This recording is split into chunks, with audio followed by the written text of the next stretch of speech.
പാകിസ്ഥാൻ എന്ന് പറയുന്നത് ഒരു കാർഷിക സമ്പദ് വ്യവസ്ഥയാണ്. ആ കാർഷിക സമ്പദ് വ്യവസ്ഥയിൽ ഊന്നിയാണ് പാകിസ്ഥാൻ അതിജീവിച്ചുകൊണ്ടിരിക്കുന്നത്. പ്രത്യേകിച്ച് പഞ്ചാബ് സിന്ധു പ്രവിശ്യ എന്ന് പറയുന്നത് വലിയ കാർഷിക ഗ്രാമങ്ങളുള്ള സ്ഥലമാണ്. അവിടേക്കാണ് ഈ സിന്ധു നദിയിൽ നിന്നുള്ള ജലം എത്തുന്നത്.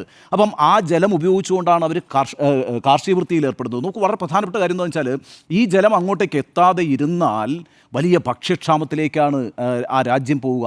അത് ആ രാജ്യത്തിന് ഇപ്പോഴത്തെ സാഹചര്യത്തിൽ താങ്ങാൻ കഴിയില്ല എന്നുള്ളതാണ്. എന്ന് മാത്രമല്ല, ഞാൻ പറഞ്ഞല്ലോ, കാർഷിക സമ്പദ് വ്യവസ്ഥയാണ് പാകിസ്ഥാൻ്റെ എന്ന്. സ്വാഭാവികമായിട്ടും കാർഷികോൽപ്പന്നങ്ങളാണ് അവരുടെ വ്യാപാരം എന്ന് പറയുന്നത്. പ്രധാനമായിട്ടുള്ള വ്യാപാര ഉൽപ്പന്നം എന്ന് പറയുന്നത് ഈ കാർഷികോൽപ്പന്നങ്ങളാണ്. അതുകൊണ്ട് അവരുടെ അന്താരാഷ്ട്ര വ്യാപാരത്തെ അത് ബാധിക്കും. അതേപോലെ തന്നെ ഇലക്ട്രിസിറ്റിയെയും കുടിവെള്ളത്തെയും ഒക്കെ ബാധിക്കും. നമ്മൾ 1965 ഇന്ത്യയും പാകിസ്ഥാനും തമ്മിൽ യുദ്ധമുണ്ടായി. അന്ന് നമ്മൾ ഈ പറയുന്ന നദീജല കരാർ മരവിപ്പിച്ചിട്ടില്ല. 1971 യുദ്ധമുണ്ടായി, 1999 യുദ്ധമുണ്ടായി. ഈ 3 സമയത്തും നമ്മൾ നദീജല കരാർ നിർത്തലാക്കി വെച്ചിട്ടില്ല. അതുപോലെ തന്നെ പല സമയങ്ങളിൽ ഭീകരാക്രമണങ്ങളുണ്ടായി. എന്തിനേറെ പറയുന്നു, 2001 ഇന്ത്യയുടെ പാർലമെൻറ്റ് ആക്രമിച്ചു.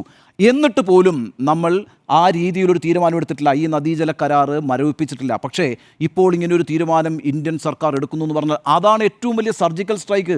ഇപ്പോൾ അതിർത്തിയിൽ നിന്ന് സൈന്യങ്ങൾ തമ്മിൽ ഏറ്റുമുട്ടിയാൽ ആൾനാശം ഉണ്ടാകും എന്നുള്ളത് ശരിയാണ്. പക്ഷേ ഒരു രാഷ്ട്രം എന്നുള്ള നിലയ്ക്ക് വലിയ തിരിച്ചടിയാണ് ഈ പറയുന്ന സിന്ധു നദീജല കരാർ മരവിപ്പിക്കുന്നത് വഴി, ആ ജലം കിട്ടാതിരിക്കുന്നത് വഴി പാകിസ്ഥാൻ അനുഭവിക്കാൻ പോകുന്നത്.